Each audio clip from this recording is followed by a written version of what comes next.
All right, everybody, welcome back to the Freedom Network. I'm Gary Rosenberg, your host, getting you through another hour of figuring out what's going on out there in the world. You know, today we're going to talk a lot about media bias, folks. We've touched on it a couple times before. We're going to dig in a little bit deeper. As a matter of fact, we've got a lot of material for you, and we're probably going to be splitting this show into two segments for you. Okay, so make sure that you watch both of them so you get all the info. Don't forget, timorgary@gmail.com. Love getting all those emails. Thanks to everybody that's been emailing. Continue to do so. You can also follow us at Twitter on the Freedom Network, and you can look us up on Facebook under the Freedom Network. So you got a lot of different ways to contact us. As always, we welcome your input. We want your input. We want to know what you think, whether it's good, whether it's bad. Don't worry about it. Send it along. So today we wanted to talk about media bias. It's clearly out there, I think, if you look for it, but I have talked to a lot of people that sometimes have a difficult time spotting that media bias. So I went online, and in about, 15 minutes, I was able to get so much information, I actually had to cut it down. It's interesting. We've been dealing with this media bias for some time.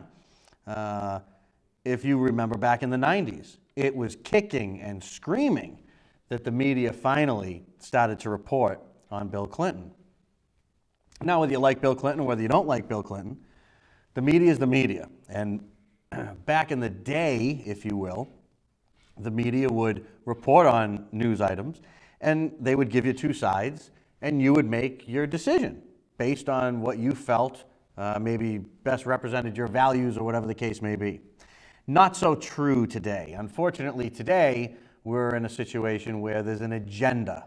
And there's an agenda in that media. And, you know, in all fairness, and we always want to be fair here on the Freedom Network, it's not just bias on the left. There is bias on the right as well. And we want to point that out as well. That is a reality. There's lots of networks, and we're gonna name names, name networks, and give you some really interesting figures and data. When they really started to track this stuff, you get about 2007 or so, and you really start to be able to see some studies coming out because it takes time to track all this stuff. So if you go to the bulletin, and again, we go online all over the place and we disclose where we get everything so that you can go there too and other places. We don't just rely on one source for our information. We try to challenge it. I go online, scour it. I look for the left's view, the right view. And even online, you can see bias in the reporting and the way that that's done. Harvard University, this is really interesting, something I want to spend some time on. And before I jump into this, I want you to understand all those numbers that you see clicking around down there in front of you. That's what you owe. That's what your kids are going to owe. I hope you can make it all out okay. There's a lot of information there, but let me tell you something.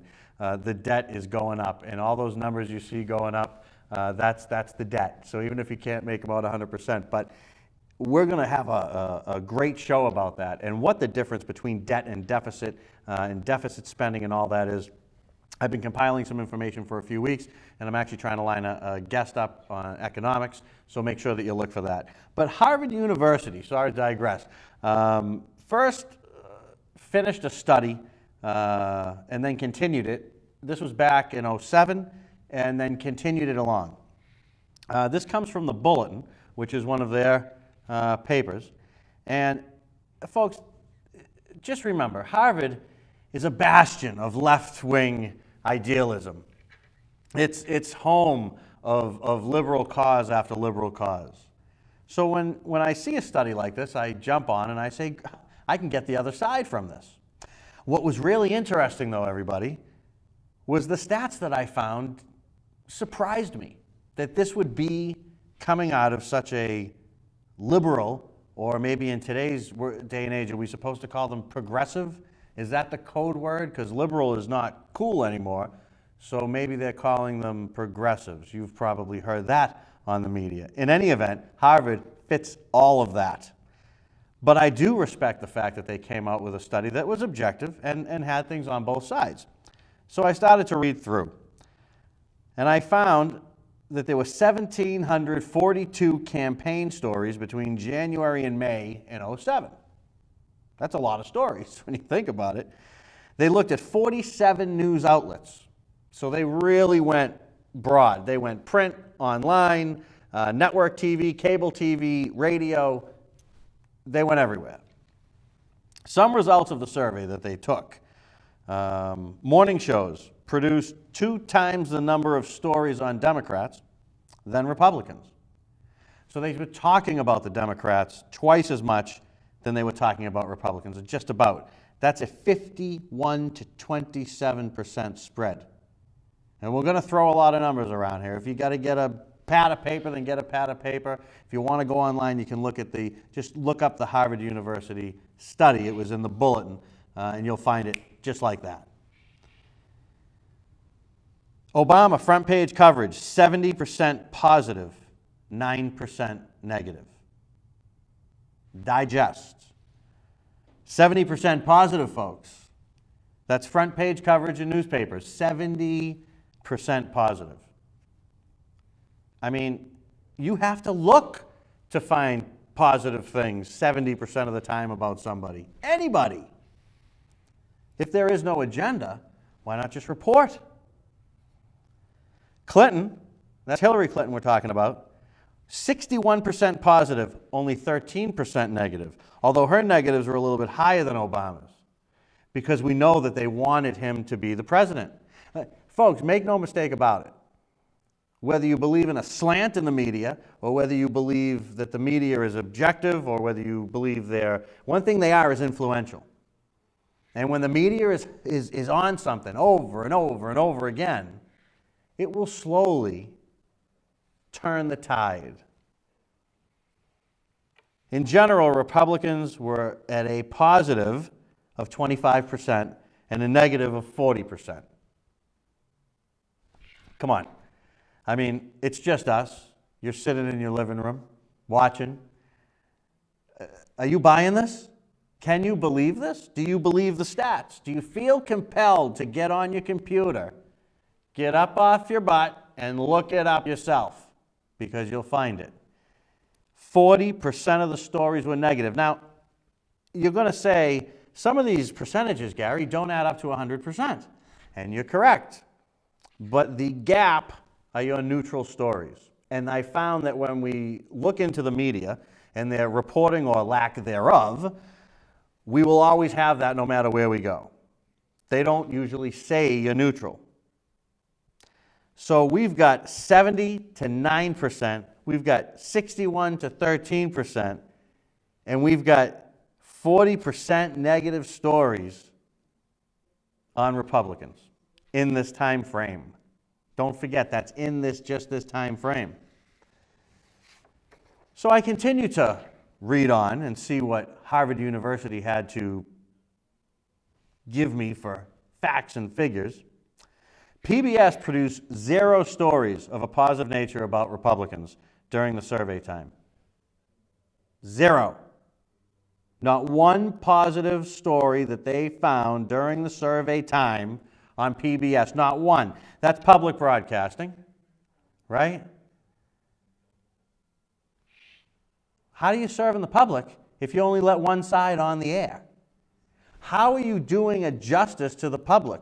When they want to talk about defunding PBS and things like that, that's where people say, hey, maybe we should.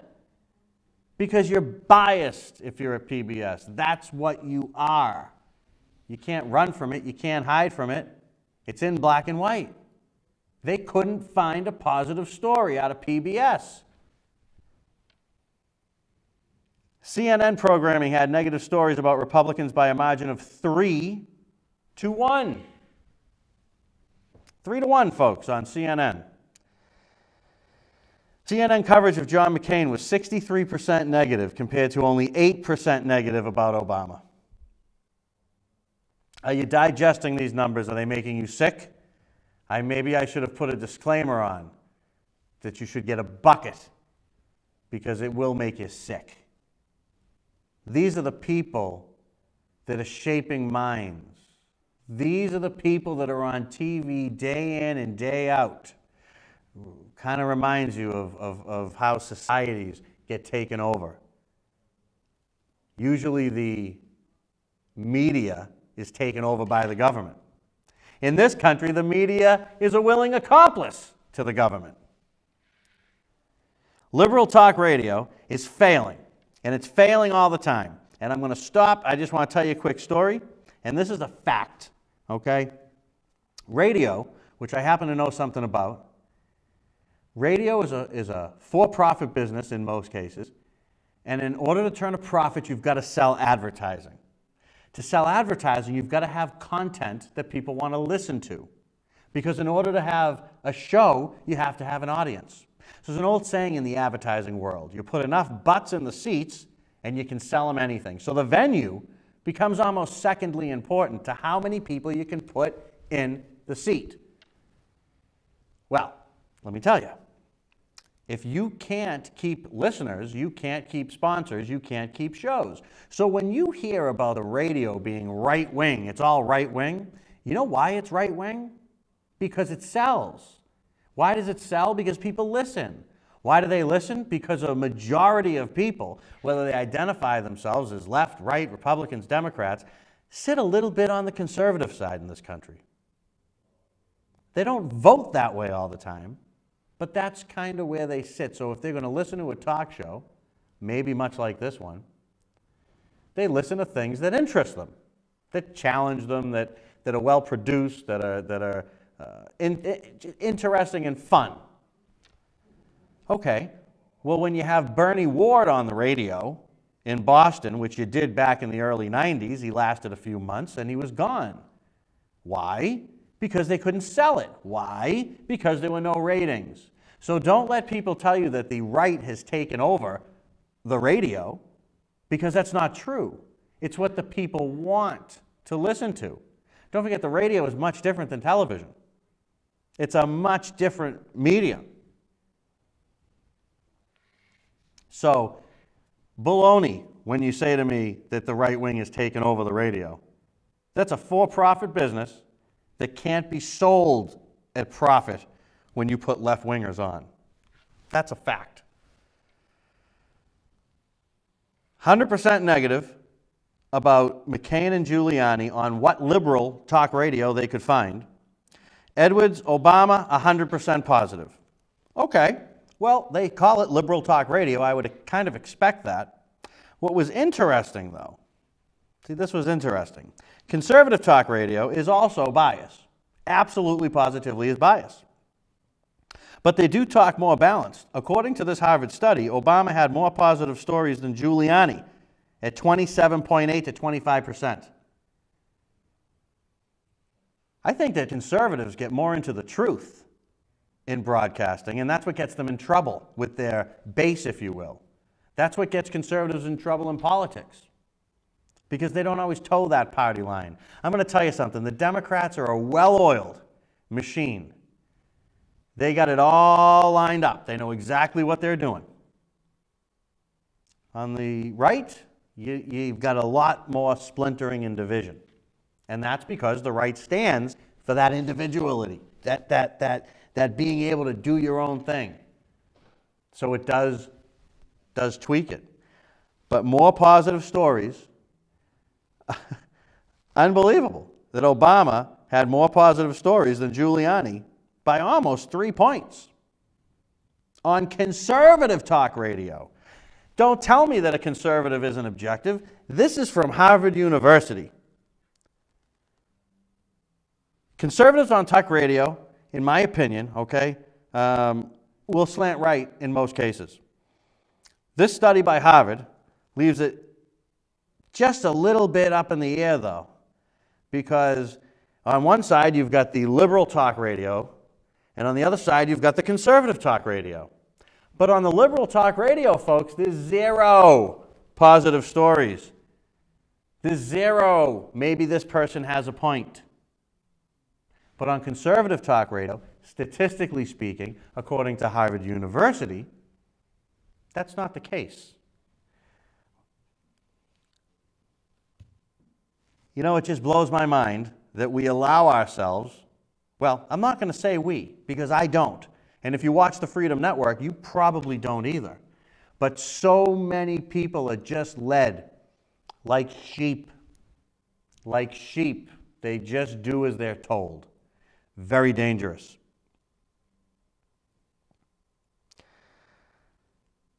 I think that when you look at the PBS thing, you have to kind of take a step back because it's known left.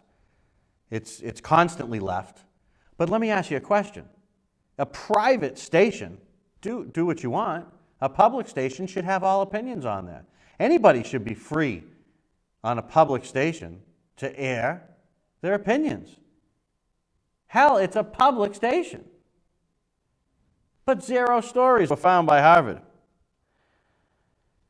Conservatives will call out other conservatives. Liberals do not seem to do this. They just push their agenda. That's what they do. Well, I continued along, and I said, let me keep reading, because this is telling quite a story to me, and I love when I can get my facts and my figures from the left that proves my point. So go online and look at it for yourself. I didn't just make it all up, okay? NPR produced positive stories about Democrats 41% of the time, and only 6% were outright negative. So you're telling me that I could not find negative stories more than 6% of the time? It doesn't make sense, folks. It doesn't add up. It shouldn't pass your sniff test. It better not pass your sniff test, because if it does, you're part of the problem. Stories on Obama were 61% positive and none were negative. NPR, they could not find a negative story about this guy. You're going to tell me there's no agenda? You're going to tell me there's no agenda? Even Rush Limbaugh talks bad about John McCain. He talked bad about Sarah Palin. Come on. These guys are 100% in the can. They're done. There is no middle ground with these people. This is the militant left at NPR. Media does fewer stories on Republicans and Democrats, blatantly, all across the media. Fewer stories on Republicans, more negative stories on Republicans, means every time that you're looking at the television, the paper, the web, you're feeling that bias amplified. Do you not understand that? Do people not get that? Sheep. In general, stories on Republicans are shorter in airtime. They don't even get as much airtime, so they get less of them. They get less airtime. What gives? But they like to tell you that they're not biased. We're not biased. They'll tell you at NBC or at NPR or at any of these CBS, you name it. Most stories are about fundraising, polling, advertising, and tactics. Oh, that's great. That's what we need, right? We need to know about their fundraising, about how the polls are, about how much money they can raise, and what the tactic of the campaign is. That's what's important. It's not important about how Obama voted as a senator, how many votes he missed as a senator, how little he got accomplished as a community organizer. That's all good. That his pastor, the man that I believe baptized his children, stands on a podium. God, you know what, America? That's what he says. And they don't report it. They can't find the time on NPR to do one lousy objective story. Bunch of fakes. I'd invite any one of you to come on to this show anytime you want. You can bring your opposing opinion. Be ready to have it challenged. Positions on issues are downplayed. Only 1% of stories examine the candidate's past public performance. This is what I'm talking about. You have Obama running for President of the United States. He's running with Hillary Clinton, right? He's running with many other qualified candidates on his side. They picked him for different reasons, I'm sure, and decided he will be the anointed one. Are you telling me that Hillary Clinton's less qualified? Did you know the stories on Hillary Clinton that were in the press? Yes, they will turn on themselves to forward the cause. Everybody's expendable. They turned on Bill. They turned on Hillary. And then they all make nice later. But make no mistake about it. They avoid the stories. The proof is in study after study, which we will get into plenty more. It's aggravating. It's maddening. And it almost makes me feel as though they think that they're better. The media elite, they will tell you what to think. They will control what you will listen to. You know, there was a Tea Party ad, and I saw it online, and I couldn't grab it on there. But it was a segment of an interview, man on the street type of thing at a rally. Made this guy out to look like a complete and utter racist and all this stuff, which he was. But what happened is they cut the interview and didn't air it when the Tea Party organizer came over and asked this guy to leave because he said he did not represent their values, and he wanted him out. And he wanted him out of the protest, and then he wanted to make sure that nobody would confuse him as a Tea Party protester. And they even made a comment that he was happy that the media was here to record it. What do? They go back, they edit it, they cut it, and the next thing you know, this guy's a member of the Tea Party. They don't say it, but they let it be implied. Therefore, if you allow things to be implied without offering facts, you are leading. It's a scummy thing to do. Only 12% of stories showed how a candidate would affect people. 12%. Just 12% of the stories. And you know why? I'll tell you why. I bet you of the 12%, this is not in the study, I bet you 90% of them were about how if the Republican got in, what would happen to you, but not if the Democrat got in. They don't want to talk about that because if you talk about that, you're going to distance yourself from your cause. And your cause is to get Obama elected. And they were successful twice. So don't tell me it doesn't work. During the campaign, Iraq was the most covered story, not the actual campaign. That's interesting all in itself. I mean, think about that for a minute. Iraq was the most covered story. Even when they were talking about Iraq, if it was part of the campaign, no. They're just talking about absolute stories about Iraq was number one. What's interesting, though, and this is what's really interesting, is if you flip forward till after the election, when all of a sudden the stories stopped. There were no more stories about how bad the war was. There were no more stories about how the death toll, every day we saw it on NBC, on CBS. We didn't see positive stories when Bush was in office about how schools were being built, about how people were being liberated. Begrudgingly, they aired them. After, that's all you hear about. You don't hear any negative, really, about that. You really don't. And if they're going to talk about death, they bury it. Kind of like gas prices, right? It used to be, in the Bush days, they had segments on the local stations, you know, that you get here, and nationally. They had segments about the gas prices, continually followed up by oil coverage, links between Cheney, questions. Someone asked at least once a month, Bush was asked, what can you do to lower gas prices? And what was always the answer? Well, there's not really a whole lot the president can do. I can release reserves, which I've done several times, but beyond allowing people to drill, beyond allowing us to get our resources, there's not much I can do.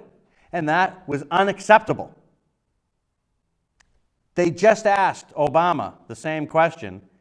The news, the talking heads were falling all over themselves to try to make sure that we all understood that the president really couldn't control it. Talk to a liberal friend all the time. Talk to several. I have several liberal friends. Love to debate them. Love to get their feedback. And what's interesting is even they say now, well, we all know that the president can't do much about it, but these were the same people, and you know who you are, that were saying that Bush was in this for an oil war. Well, would it still not be an oil war just because the guy in the White House changed? So we have a new guy in the White House, and now it's okay. It's hogwash. That's what I tell you, hogwash. I'd like to use sterner language, but I can't. Left-wing papers are losing circulation like crazy. Okay, folks, they are losing circulation like crazy.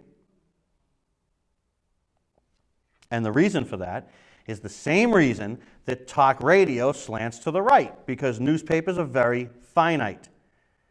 There's not the mass appeal, nor can they reach as much of an audience, so it's imperative that they're successful where they are, in the communities that they're in. Those are facts coming out of Harvard. Facts coming out of Harvard. We'll talk about CNN, we'll talk about Fox in just a minute, but let's take a look at this.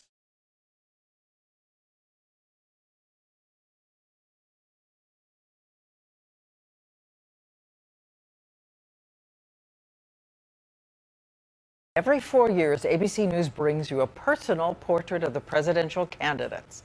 Tomorrow night, Governor Romney, but tonight, President Obama, and a talk in the Oval Office before the storm, by the way.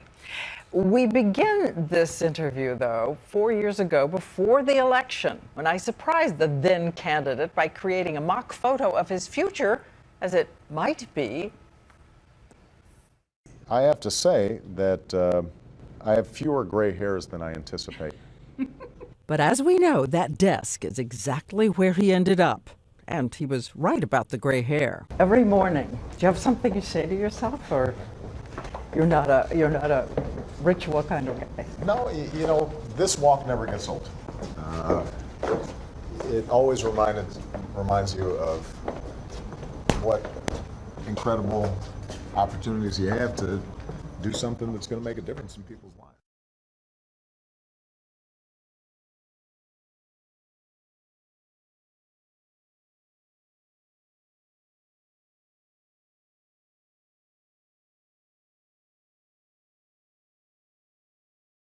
Governor Mitt Romney, and a personal life steeped in his family and in his faith. Mitt Romney has said he grew up in good fortune. His father a CEO and governor. My dad had extraordinary capacity. He was a man of great wisdom. I'd love to have the wisdom of my father, of my mother.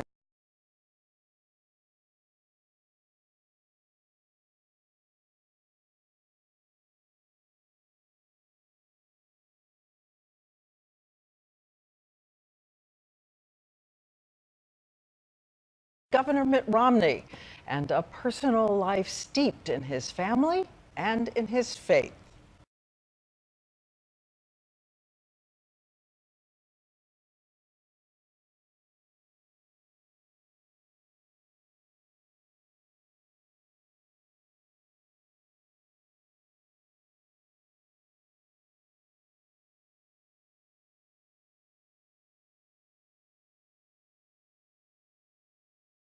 His mother Lenore, who wanted to be a Hollywood star. And take a look at this.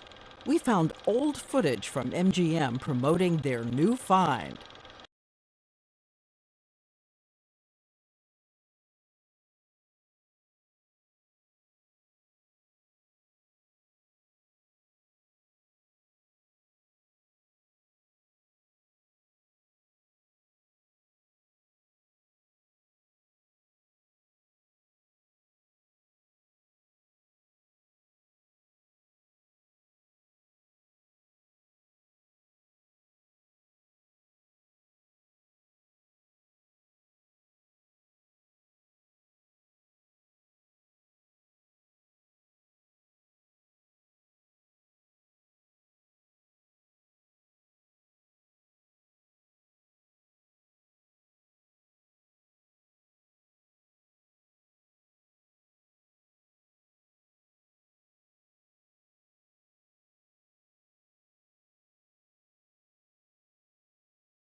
She was Mormon, and so was her suitor named George Romney, who kept coming out to California to pursue her. And so she gave up a lucrative contract to follow him back home.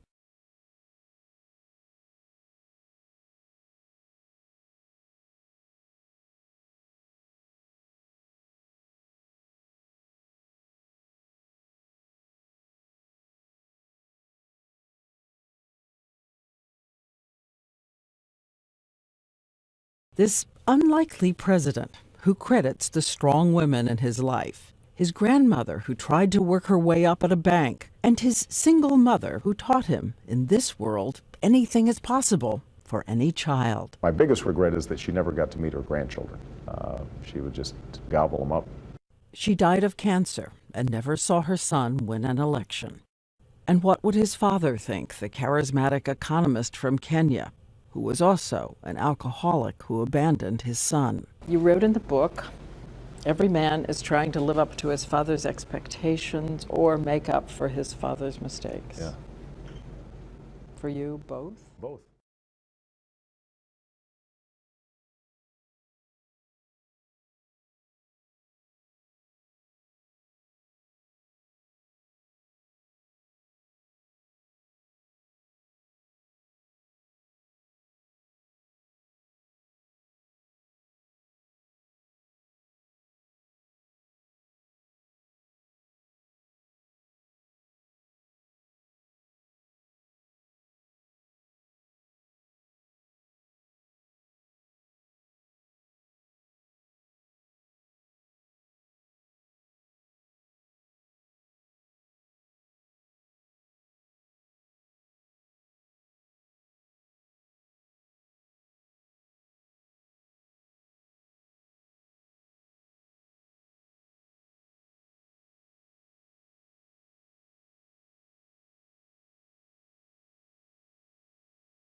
At a Detroit prep school, their youngest son, Mitt, was a jokester, a member of the pep club.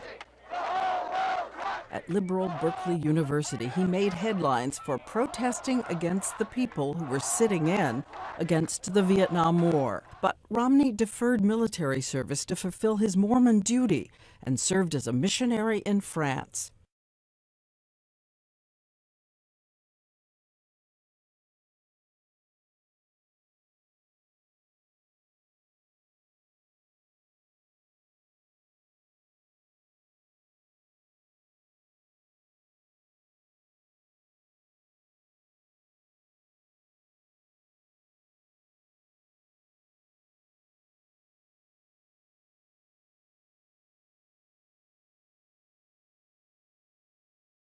And while he was away, it was his father who guided the love of his son's life and Davy's in her conversion into the church.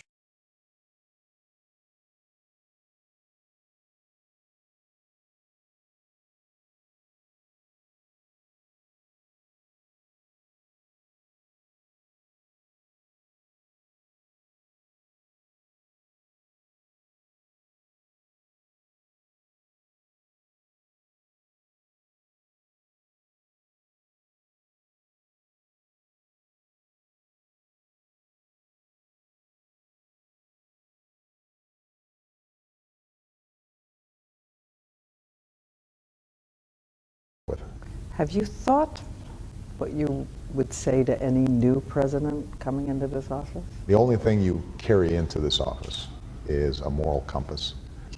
And if you start making decisions based on what's politically convenient at the time, you will be lost.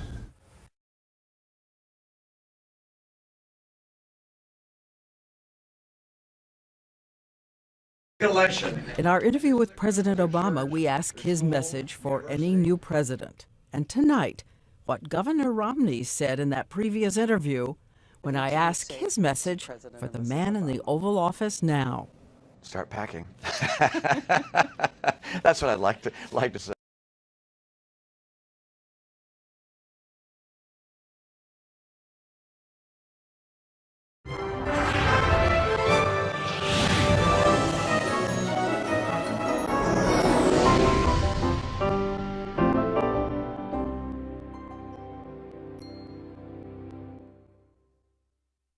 I want to discuss the most important facts you need to know to understand media bias. The first and most important fact is the following. In a typical presidential election, 93% of the reporters who are based in Washington, D.C. vote Democratic. Not only is that liberal, that's more liberal than Berkeley, California.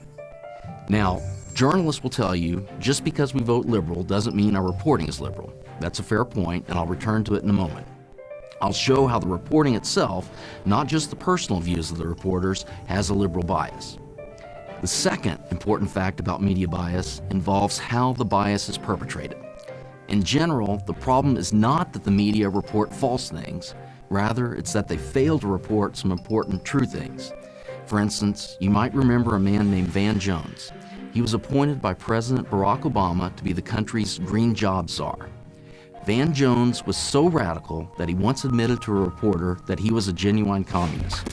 In addition, he was a founding member of a Marxist group called STORM, Standing Together to Organize a Revolutionary Movement. In a book explaining their movement, STORM members wrote the following: "We upheld the Marxist critique of capitalist exploitation. We agreed with Lenin's analysis of the state and the party. And we found inspiration and guidance in Third World revolutionaries like Mao Zedong." In a public speech, Jones blamed white people for poisoning black communities. Specifically, he said, "The white polluters and the white environmentalists are essentially steering poison into the people of color communities." Only when conservatives began exposing what Jones had said and written was he forced to resign. Yet during the week before his resignation, as members of Congress began publicly calling on him to resign, the New York Times and many other mainstream news outlets reported nothing about Jones. Here's another example. Virtually every American believes that the Bush tax cuts were targeted toward the rich. Why? Because that's the way the media reported the tax cuts. Yet the fact is that the cuts were designed so that every American who pays taxes would receive a cut. Moreover, as a percentage of one's former taxes, the non-rich actually received the biggest cuts. In fact, after the cuts were implemented, the rich ended up paying a greater share of the taxes than before. Do you remember reading or hearing any of those facts from the mainstream media? Probably not. I've given you two very brief examples. You can find more examples and more details in my book, Left Turn: How Liberal Media Bias Distorts the American Mind. The third fact that you should know is that the bias in the media can actually be measured precisely and scientifically, and I have done just that.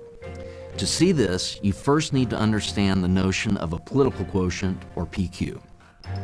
This is a scale that I've constructed that measures political views quantitatively. The scale basically goes from 0 to 100, where 0 is very conservative and 100 is very liberal. According to my analysis, the PQ of the average American voter is about 50. If you'd like to compute your own PQ, you can take the 40-question quiz that I've devised, which you can find at prageruniversity.com. Next, you need to understand the notion of a slant quotient, or SQ. This is a scale that quantitatively measures the reporting of media outlets. For instance, according to my results, the slant quotient of the New York Times is 74. That number means that the reporting of the New York Times, although not far left, definitely tilts significantly leftward, 24 points left of center to be precise. That number is not just my opinion. I derived it from a statistical analysis that observes which think tanks the New York Times cites. As I found, when the New York Times cites think tanks, it cites liberal ones much more frequently than conservative ones. My findings were published in the Quarterly Journal of Economics, a top peer-reviewed economics journal based at Harvard University. One of my most important conclusions is that if you focus on national mainstream news outlets, and I'm not including Fox News and talk radio here, you see that every one of those outlets has a liberal bias. Finally, does the bias really have an effect? In other words, does the bias actually make people think and vote more liberally? The answer is yes. In a nutshell, here's the effect. Despite the bias, which clearly influences people's views in the liberal direction, the average American still has a political quotient of 50. This is approximately the views of the average voter in a purple state, such as Iowa or Nevada.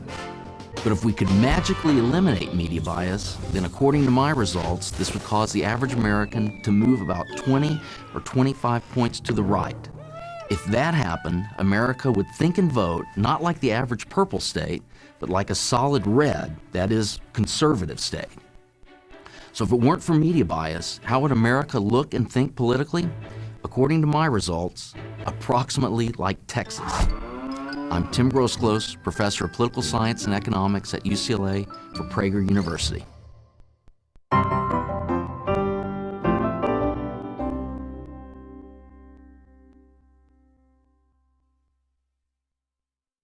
Interesting stuff, very interesting. You know, I sat as that was playing, and I'm thinking about just the outright bias that's out there, and different examples, things that I can think of just in the news. I have a challenge for everybody that's listening, watching right now, a challenge. And here it is. I want you to watch the news and watch for the slant. I want you to watch Fox, and I want you to watch CNN, and I want you to watch MSNBC. Three very different areas. What's interesting, though, is CNN, in this Harvard study, 21% negative about Obama, 36% negative about Romney. Actually more balanced than Fox or MSNBC, but still slanted in favor of Obama and Democrats. So what does that mean? What does Fox mean? When Fox, all Fox's numbers are roughly the opposite of CNN's. Okay, there are a few clicks higher on negatives on Obama. Okay, they get it up about almost 40%, but they're also up about 26% negatives on Romney. So how do you decipher this? Why does Fox News exist? Well, Fox News exists because it's a response to all the left.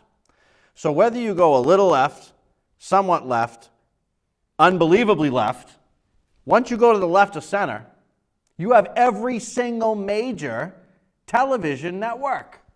All of them. You can't find one that doesn't have some kind of a bias. When you watch it for that. Be open-minded, regardless of whether you're out there as a Democrat or a Republican.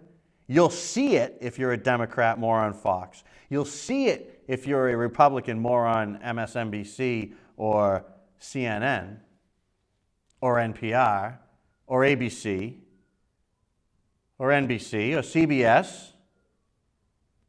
Should I keep going? They all slant that way. You can't deny it because you can see it. You get it backed up by Harvard University. It's pretty interesting.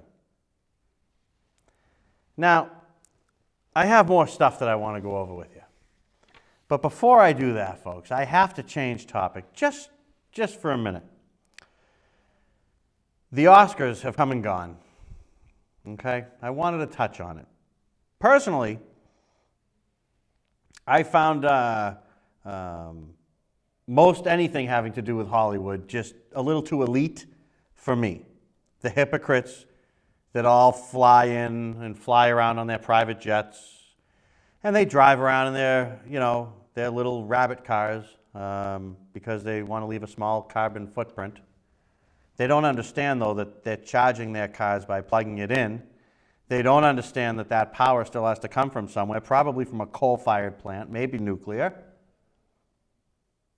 That's where the power comes from. Just because you plug your car in doesn't mean you're not generating waste. And I look at the sea of all these noble, learned, compassionate, doing it for the children type of people. I look at these, 97% of them being diehard liberals, and I find it kind of tough to stomach. But when I was watching, and it comes to the end, and I'm watching this thing to the end, and I'm watching with my wife, and she's watching, and she wants to see about this and that, and I'm watching with other people, nephews, and we had a little gathering, and I'm doing research for the show. I try to get as much of my research as quick as I can before I go on the air, so it's as updated as I can get it, right? And it was amazing how ridiculous it is that, first of all, they can't keep to their time. They go up and they can't stop, they thank everybody.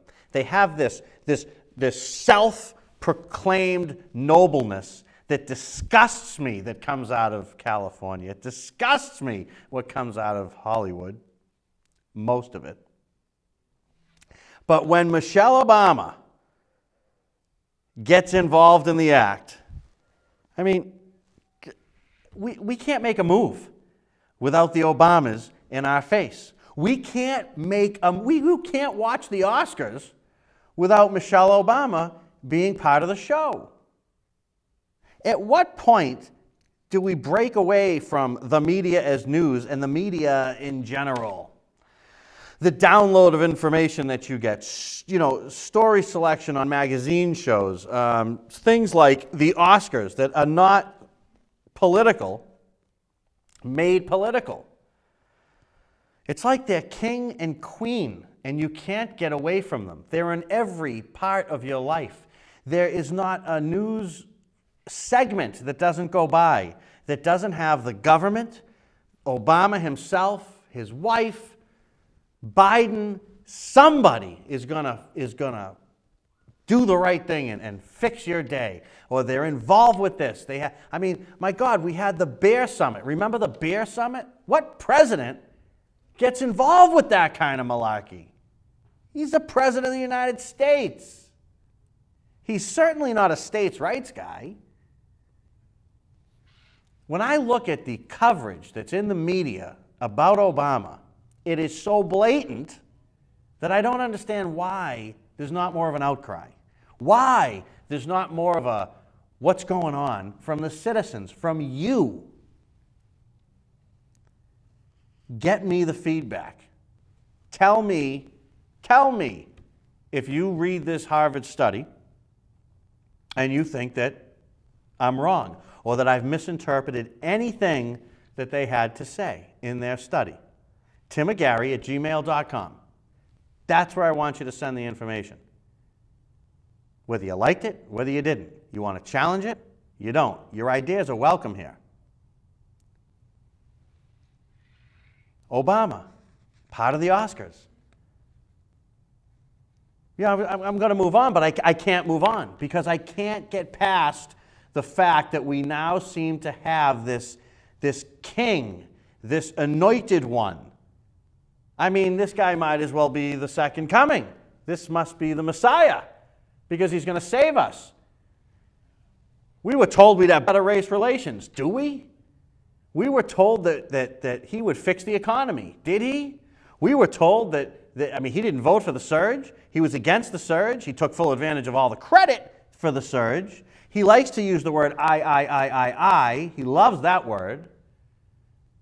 He didn't know back when he was a senator if we should be hunting down people to kill them in countries that they don't control.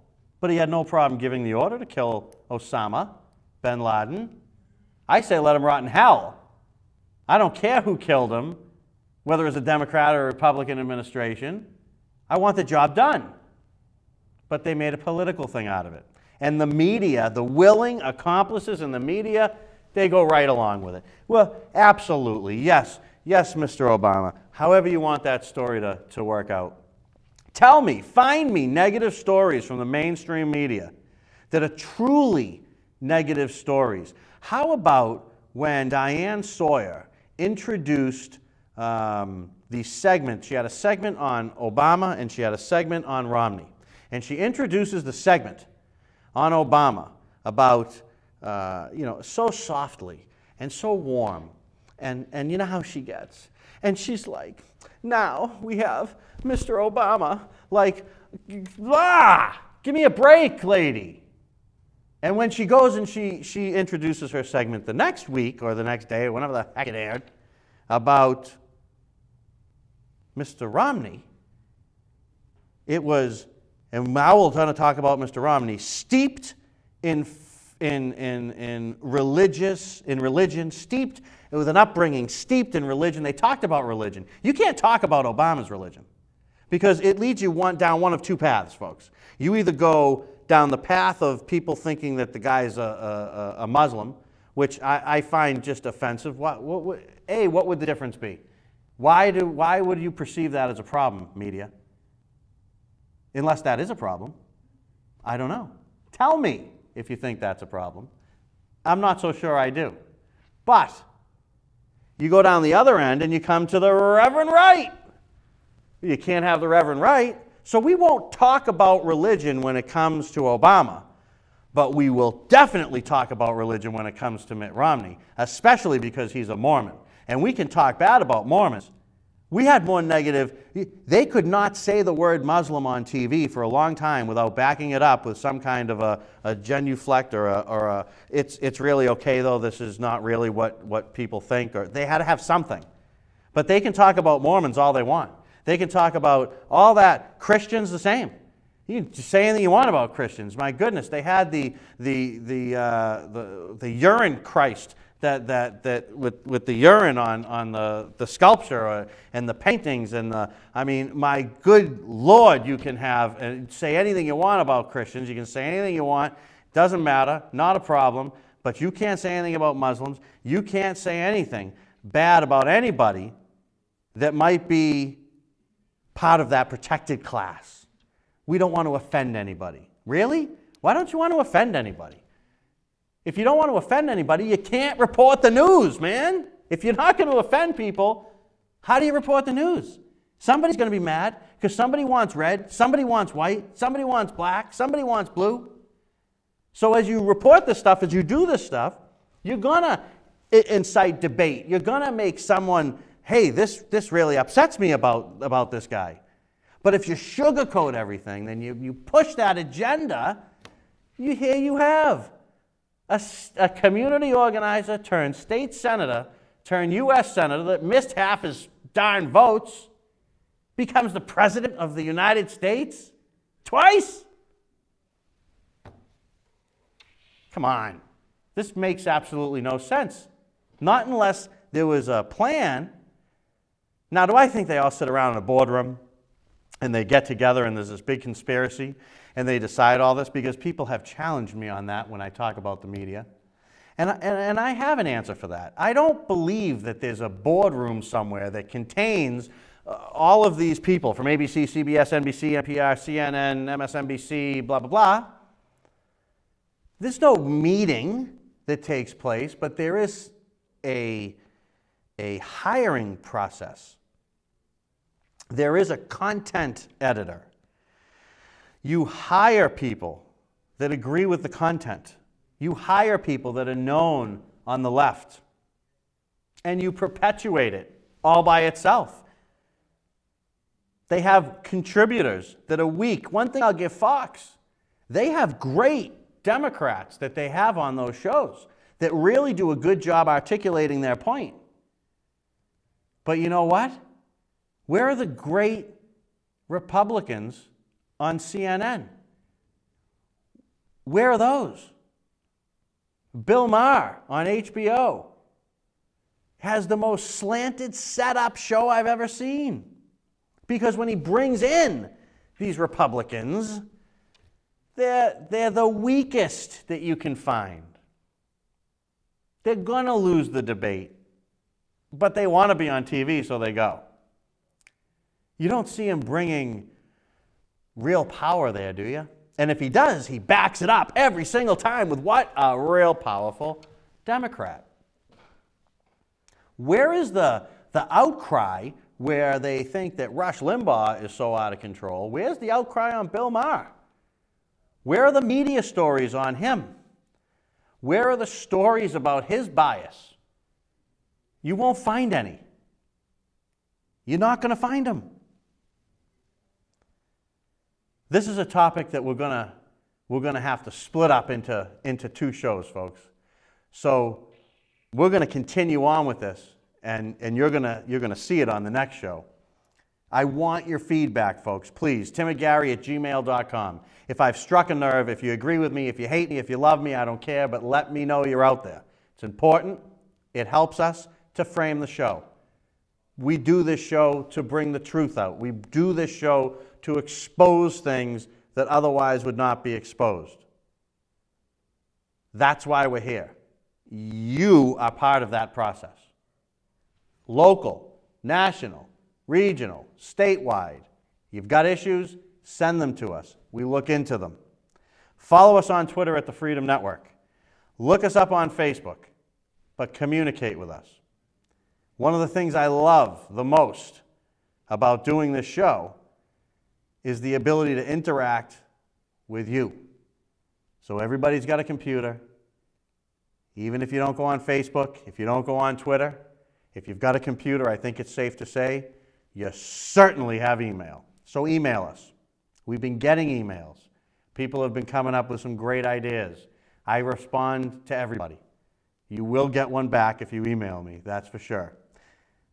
So until next week, when we continue this conversation about the media, I'll sign off. This is Gary Rosenberg on the Freedom Network.